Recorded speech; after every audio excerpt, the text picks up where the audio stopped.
మనము దేవుని యొక్క మెల్లనైన కంఠస్వరాన్ని ఎలా వినాలో మనం ఇప్పుడు తెలుసుకుంటున్నాం కదండి. ఇంకా మెల్లనైన ఆయన స్వరాన్ని వినేటప్పుడు ప్రభువా మాట్లాడు, నీ సేవకుడు వింటున్నాడు, నీ సేవకురాలు వింటుంది అని మనం చెప్పాలి. కానీ మనం నిశ్చలమైన స్థిరమైన ఆయన స్వరాన్ని మనం వినలేకపోతున్నాము. ఎందుకు?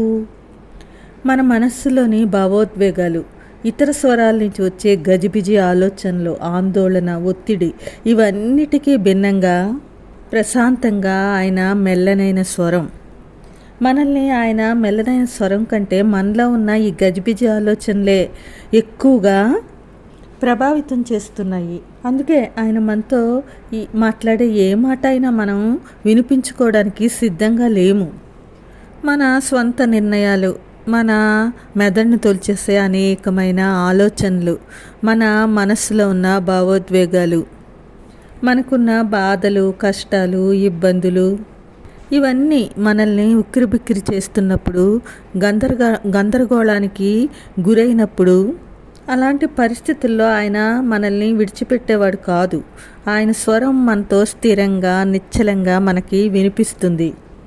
అయితే ఆయన స్వరాన్ని వినడానికి మనం ఎలా సిద్ధపడాలి అని ఆలోచన చేస్తే, ఈ లోకం మనకు వినిపించే శబ్దాలు, అరుపులు, కేకలు, అంటే మన అంతరంగంలో ఉన్న ఈ భయాలు, ఆందోళన అనే రణగణ ధ్వనులు, ఈ లోక ఆందోళనలో మనల్ని దేవుని స్వరాన్ని గుర్తించకుండా చేస్తున్నాయి. ఆయన ఎంతో ఓదార్చుతూ మనల్ని సేదతీర్చుతూ మాట్లాడే మాటలు మనం ఎందుకని వినలేకపోతున్నాము? దానికి మనం ఏం చేయాలంటే, మొట్టమొదటిగా ఆయన స్వరం మన అంతరంగాల్లోకి వెళ్ళేలా నిశ్శబ్దంగా నిశ్చలంగా ఉండాలి. అందుకే ఆయన అంటున్నారు కీర్తనలు 46:10, ఊరకుండుడి నేనే దేవుణ్ణని తెలుసుకోండి. అలాగే కీర్తనలు 119, 140 ఈ విధంగా ఉంటుందండి. నీ మాట మిక్కిలి స్వచ్ఛమైనది, అది నీ సేవకునికి ప్రియమైనది. అవునండి, ఆయన మాట ఎంతో స్వచ్ఛమైనది. ఆ మాటను మనకు ప్రియంగా చేసుకోవాలి. మన మనసు అంతరంగం ఎంత నిశ్శబ్దంగా ఉంటాయో, మన మనస్సును మనం ఎంత ఖాళీ చేసుకుంటామో అప్పుడే మెల్లనైన ఆయన కంఠస్వరాన్ని వినగలుగుతాము. 1 రాజులు 19:12 చూసుకుంటే, ఆ భూకంపమైన తరువాత మెరుపు పుట్టెను గాని ఆ మెరుపునందు యెహోవా ప్రత్యక్షం కాలేదు.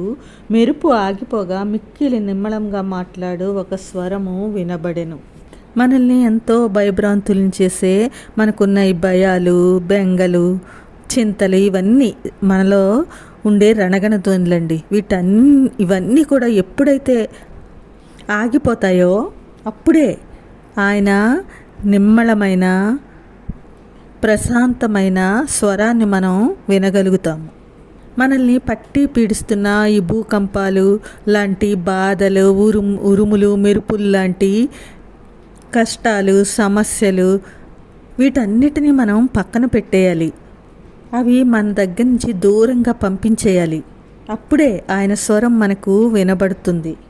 నిమ్మళంగా గుసగుసగా మాట్లాడే స్వరము, మన సమస్యలన్నిటినీ పరిష్కరించే స్వరం, మనలో ఉన్న గందరగోళాలన్నిటినీ తగ్గించే స్వరం, మన మనస్సులకు ప్రశాంతంగా మలయమారుతంలో ఉండే స్వరం మనం వినగలుగుతాము. అంటే మొట్టమొదటిగా ఆయన స్వరాన్ని వినాలి అంటే మనలో ఉన్న ఈ రణగణ ధ్వనులన్నీ తీసి పారేయాలి. రెండోది, ఆయనకు అతి సన్నిహితంగా ఉండాలి. మన సమయం ఆయనతోనే ఎక్కువగా గడపాలి. ఆయనకి ఎంత దగ్గరగా ఉంటామో ఆయన స్వరాన్ని అంతగా వినగలుగుతాము.